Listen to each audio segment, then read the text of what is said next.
Hey guys, if you're looking for help with your Amazon business in terms of troubleshooting or strategy, visit sellersessions.com/consultancy or drop me a message to danny@sellersessions.com. Hey guys, welcome back to Seller Sessions. In part 2, we bring back Liran to cover the checklist for Black Friday. How you doing, Liran? Doing great, thanks. Excellent. Thanks for having me on. Cool. So in the last episode, we covered stuff on listings, PPC and indexing, inventory. This will all be in the show notes. It'll all be in bullet points, so you can cut and paste this and hand this off to a team member or a VA. So in part 2, what we're going to cover here is we're going to start with promos. Well, in this case, coupons. So make sure all your coupons codes are set up correctly and they're set up in advance and that they don't run out over Black Friday, the weekend, stroke Cyber Monday, yeah? Yeah, absolutely. Because, coupons, you can only do them for a certain amount of time on the listing. And so, they expire and you have to kind of reset them. The other thing I would add to that is that, you still have time, especially if you have, you can hire a graphic designer to add an image with the coupon code to your listing. So you can have like an image that says, Black Friday weekend special or Black Friday Cyber Monday special, buy 2, save 15%, or even buy 1, right? Buy 1, save 10%, use code blah, blah, blah, and save. And this is something that, you can add in your bullets. This is something you can add to your image to just keep, optimizing to, to get more sales, to get your average order value up, especially if you do things like buy 2, save whatever, buy 4, save whatever. And you might have products that people typically don't buy multiple units of throughout the year, but during Christmas they might, because they're buying one for for themselves, one for their uncle, and whatever. So optimize your listing around it. One thing I remember last year is certain words Amazon doesn't let you put in the listing. So like maybe Black Friday is not something that might go through adding on your bullets, but you can do something like capital B period LACK, and that will go through. So you can try to add some of these words into your bullets to highlight the weekend sale. Yeah, makes sense. If you're doing lightning deals, that the window's shut on that, but you may already, by the time you listen to this, have a lightning deal in place. But it pays to be vigilant in terms of making sure everything's set up properly. So in your point of view, if you're reviewing have you got any lightning deals running for Black Friday? I haven't. Yes. I have a couple. And what checks would you put in place? Well, one thing you want to do is you might want to turn off your coupons. Let's say that orange badge coupon, that can be combined together with a lightning deal. So one thing we'll do is we'll make sure to shut that off for the lightning deal and then activate that back after the lightning deal, so people don't get that 20% plus the $5 off or whatever. Another thing you want to do is you want to monitor your inventory during the lightning deal. I keep it at the minimum when the lightning deal starts, and as sales start to go up, we add more inventory if we want to, so that we're creating that social proof, right? Where the lightning deal is 70-80% taken, we'll add more units. But obviously when people see it's 70 or 80% taken, they're more likely to just buy on the spot than maybe come back to it an hour later because they still have time. So these are things you could do with lightning deal to kind of create more scarcity around them. And in terms of, like on the listings, when you've got buy this and get 10% off of this, when you're doing this on the product page, there's a time value to that as well for how long those promos are run. Yeah. Yeah. So another thing you want to make sure is if you plan to keep them on your listings, that they don't run off a couple of days before. You remember when last year or year before a lot of the strike through pricing is disappeared now, but you would set it for a year. And then when you think, why am I not selling anything? Because you set it at $19.99 and selling at $9.99 to give you that big discount. So that strike through method, that had a timeline as well. So it's always worth keeping an eye on, well, when do these promos run out, and check the end dates on them.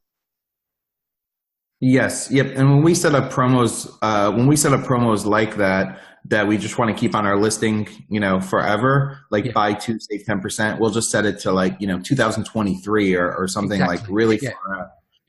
Because we want to make sure they don't expire. Yeah, exactly. But you may have set that up last year and just Right. put 12 months into the future or 40 months into the future, and you can actually get caught out in some cases. I know it's not as bad because people got to do a lot of scrolling to see these offers as they go down the page. So they're not going to be Right. super high converting. But if you're selling a high velocity product and you're getting 6, 8, 9x on the day in terms of people visiting the listings, there's still that chance that you're going to miss out on those incremental sales. Right. Absolutely.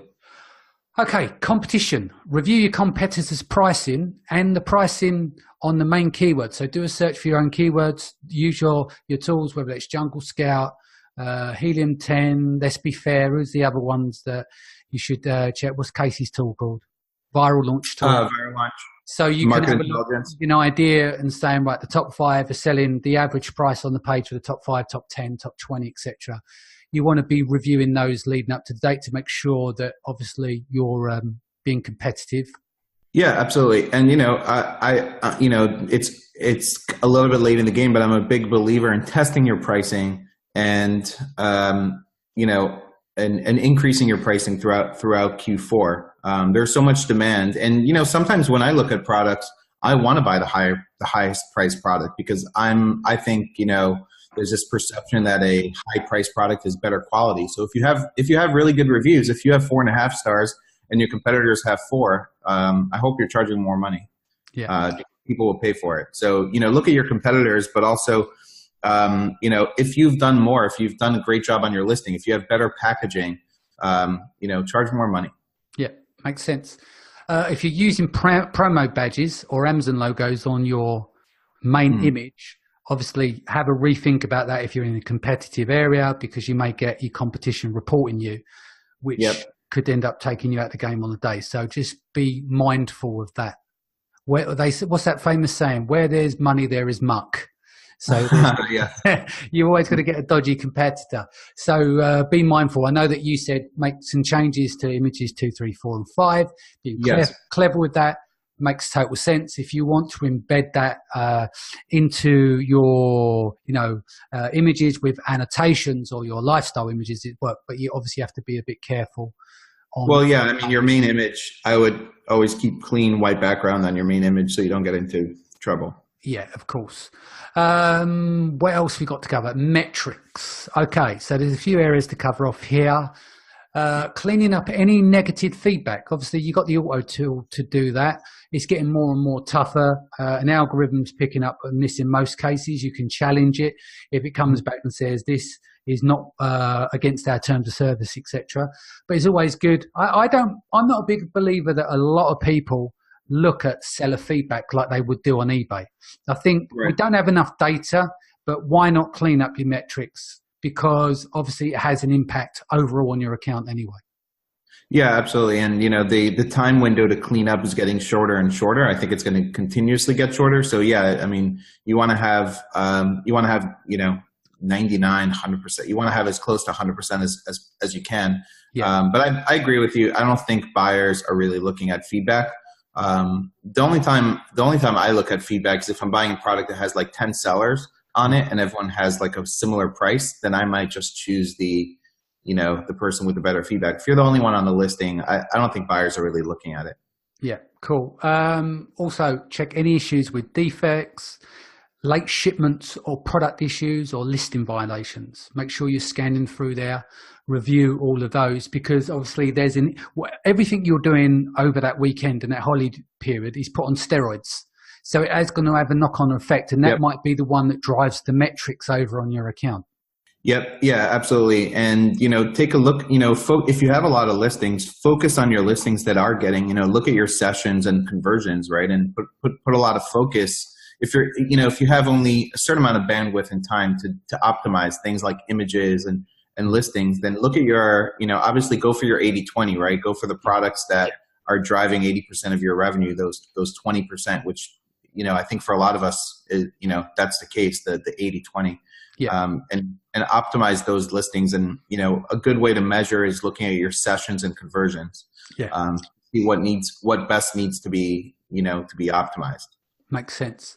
The final one from me here is make sure you check all your recent reviews. I know you're very limited to what you can do in terms of service, but you may as well be aware as if you've got like 2 1 or 2 star reviews in a row, that can obviously have a big impact. And obviously the star ratings of your main product.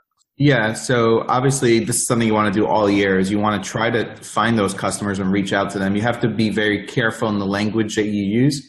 What we do, and actually there's an interesting, in the Seller Central forums right now, there's an interesting post about maybe you can put a link to it in the show notes. It's actually from Amazon, and it's top 10 questions like about reviews. There's a moderator from Amazon answering those questions, and he actually says they encourage you to reach out to customers and resolve the issues, but you can't, sort of ask the customer to update to change their review. What we do is we reach out to customers. We first try to solve their issue, send them a replacement or whatever it is, different product. And then after they get in, after they're happy, then we ask them, if you'd like to update your feedback, please do so. And that's the most we go. But yeah, if you can change those 1 or 2 stars to 4 or 5, that's huge. At the very least, if you can't reach a customer, comment on the review. So at least if somebody does look at it, they can see that you commented and wrote, "We tried to reach you, but we couldn't. Please email us at blah, blah, blah." I would put your real email there, and we can help you resolve the issue. And if customers look at that, at least they see that you're proactive as a brand. Yeah. If they're looking at it, maybe the customer who wrote the review might get that notification as a comment on their review also. And that's the least you should be doing on those negative reviews. Makes sense. Cool. Is there any last bits you want to add before we go, other than wishing everyone well and smashing for amazing Black Friday, Cyber Monday? Take the time and put in the work now, because for the next month you have this like one unbelievable opportunity to kind of maximize both your sales and your profits in Q4. So this is the time where your effort really can pay off. So it happens once a year. Take advantage of the opportunity. Makes sense. Cool. Guys, thank you for joining. Oh, by the way, Liran, how can people reach you? Sorry. Sure. So we have a podcast, Amazon Seller Podcast. We have a free Facebook group, Amazing Freedom Amazon Sellers. My email, liran@amazingfreedom.com. And you can always find me on Facebook. Sounds good. Guys, thanks for joining us. Liran, thank you for joining us. If this is your first time, don't forget to hit the subscribe button, and I'll see you again in the next few days. Take care.